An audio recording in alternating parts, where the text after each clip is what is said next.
Los senadores del PRI van a rechazar la reforma impulsada por los diputados del PRI, y eso qué consecuencias puede tener en su propio partido. Que no lo hicieran. Yo he hecho llamados a los senadores de todos los partidos y bueno, también déjenme le digo que aprovecho hoy que estoy con ustedes para fijarle a la cuenta la postura. Nosotros estamos convencidos de que es importante dar esa cobertura legal al ejército. Voy a decir algo que poca gente sabe y que lo voy a decir con ustedes porque su programa es pues de análisis. Pero la lógica de tener una Guardia Nacional empezó en el sexenio anterior. Si ustedes checan la construcción de cuarteles de policía militar, no de cuarteles de zona militar ni de batallones o de regimientos, de esos hay 2 en Coahuila, sino la construcción de cuarteles para brigadas de la policía militar. Una brigada son, si mal no recuerdo, 4 batallones. Empezó en el sexenio anterior. Y le pongo 2 ejemplos que tengo en la mente. El de Coahuila, que está en Francisco y Madero, y el de Monterrey, o el de Nuevo León, que está dentro de lo que era la 4ª región militar, las instalaciones de la 4ª región militar. Y así hay muchos en el país, porque la idea entonces era que en algún momento la policía militar se encargara de la lucha contra el narcotráfico. Entonces esto no empezó ahora. Y entonces yo hago un llamado a los señores senadoras y senadores para que no nos alarmemos ni nos rasguemos las vestiduras. Se requiere eso para dar un espacio, como también se requiere que los gobernadores se hagan cargo, porque si no, hemos hablado mucho del artículo 5 transitorio de esa reforma, pero lea usted el 7º, lea usted el 6º, y en el 7º está el incumplimiento de la mayor parte de los gobernadores. Yo voy a intervenir porque usted se refiere a lo que se hizo el gobierno pasado, y el secretario de Gobernación del gobierno pasado es hoy el coordinador del grupo parlamentario del PRI en el Senado. Sería una incongruencia votar en contra de esta reforma. Entonces, yo creo que tiene que reflexionarlo y todos tienen que reflexionarlo.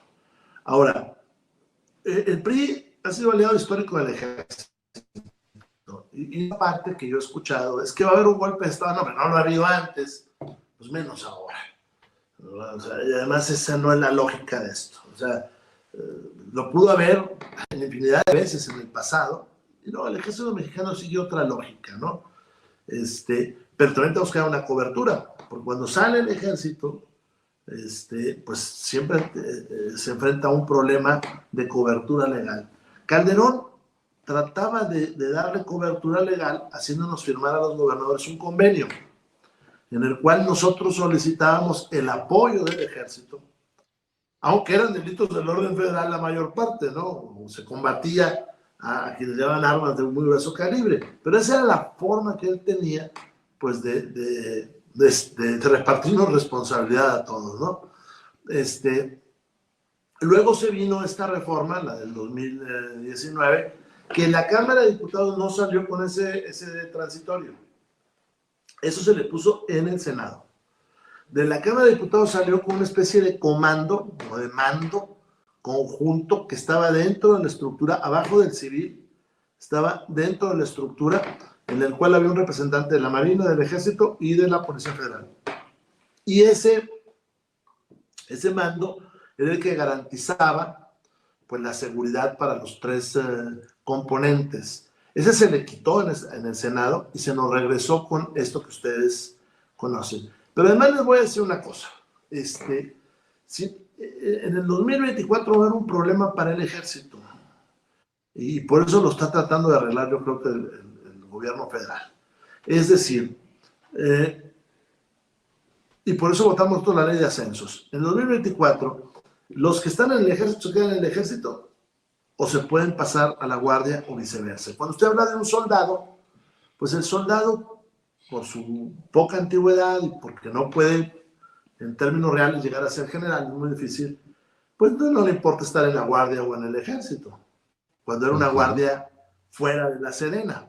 pero toda la demás estructura sí le interesa, porque un coronel no se va a querer quedar en la guardia, se va a querer ir al ejército. Entonces empezó a presentar esa parte práctica. No arreglaron en la reforma del 2019 y no se arregló en el Senado.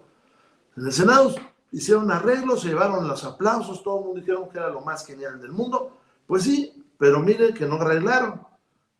La estructura, los insumos, las cuarteles, los recursos son del ejército.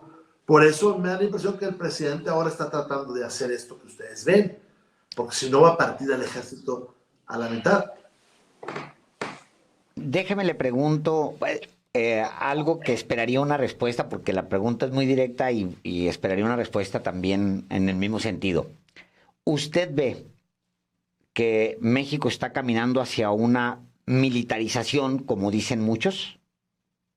No va por ahí. No va por ahí. Yo creo que el presidente lo que ha echado mano del ejército para hacer cosas porque es práctico hacerlo. Mire, el cuartel que nosotros hicimos en Francisco y Madero costó como unos 500, 600 millones de pesos.